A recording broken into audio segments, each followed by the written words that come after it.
So, పంటి నొప్పి రాకుండా ఉండాలి అంటే, దంత సంరక్షణ అనేది చాలా ఇంపార్టెంట్.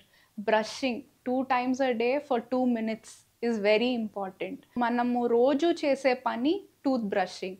దీని మీద మనము కొంచెం శ్రద్ధ వహించి 2 నిమిషాలు 2 సార్లు అంటే పొద్దున లెగవంగానే ఒకసారి ఎలా మనం టెన్షన్‌గా చేస్తామో, అదే విధంగా రాత్రి పడుకునే ముందల లాస్ట్ పనిగా టూత్ బ్రషింగ్ అనేది చేస్తే దంత సంరక్షణకి చాలా ఉపయోగపడుతుంది.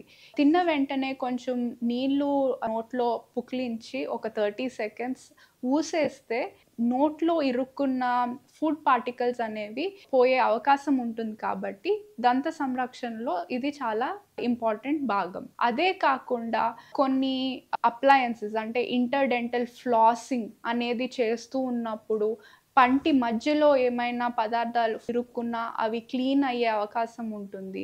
ఇలాంటివే కాకుండా రెగ్యులర్‌గా డెంటిస్ట్ దగ్గరికెళ్ళి ఏమీ ఇబ్బందులు లేకపోయినా మన దంత సంరక్షణ కోసం డెంటిస్ట్ అడ్వైస్ తీసుకోవటం వల్ల మనం చాలా మన పంటికి మేలు చేసినట్టు ఉంటుంది. అదే విధంగా పంటి నొప్పికి దూరంగా ఉండవచ్చు.